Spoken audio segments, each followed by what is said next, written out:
कोलंबी सुरमई. कोलंबीला मी हळद आणि मीठ लावून ठेवलेलं आहे.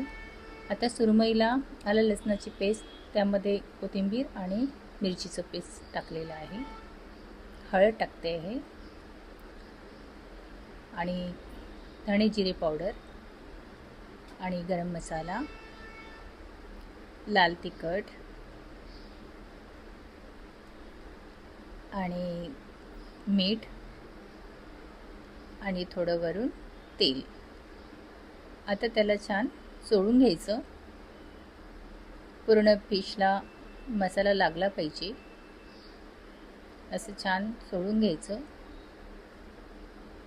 कोलंबीलाही मी व्यवस्थित चोळून घेतलं आणि हे दोन्हीही फिश झाले. आता अर्धा तासासाठी ठेवायचे.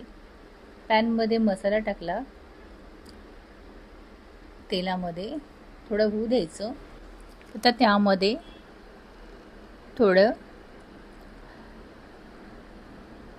खोबऱ्याचं ओलं खोबरं होतं, त्याची पेस्ट केली आणि त्याचं हे पाणी टाकलं आहे वरून. आता यामध्ये एक उकळी येऊ द्यायची.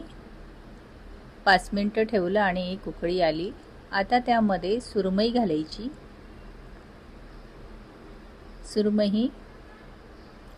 सुरमईलाही मी थोडं शेलो फ्राय केलं होतं आणि त्यामध्ये घालून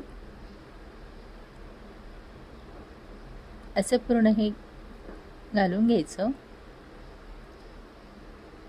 आणि त्यामध्ये हिरवी मिरची लावायची आणि कोथिंबीर घालायची आणि 5 मिनटासाठी हे शिजू द्यायचं. 5 मिनटं झाले आपले. आता आपण सुरमई आपली तयार झालेली आहे. आता आपण पापलेट तयार करूया.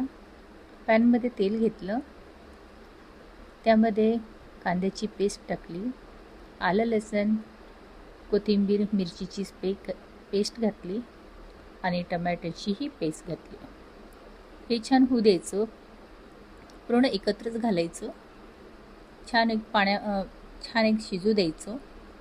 तेलामध्ये शिजल्यानंतर तिखट, हळद, धणे जिरे पावडर, गोळा मसाला आणि काश्मीरी तिखट आणि मीठ घालायचं.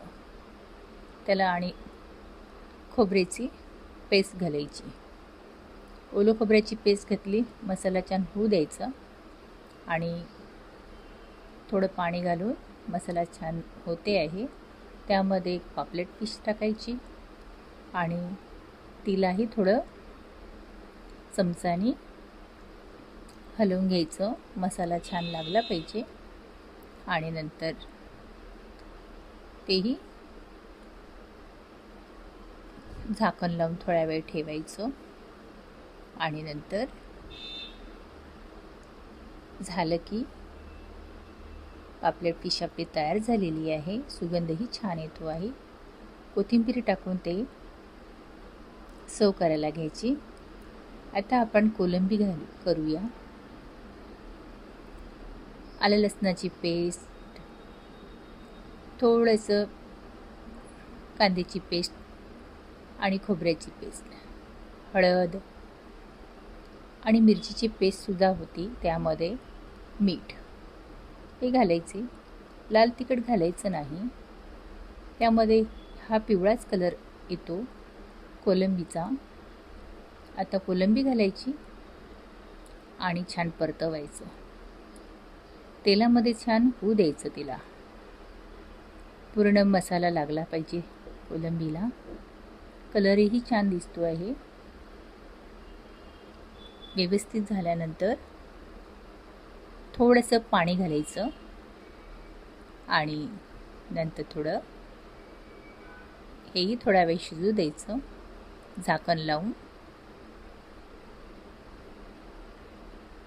झाकण बंद करून शिजल्यानंतर आपली आता कोलंबी ही आता तयार होणार. कोलंबी तयार झालेली आहे.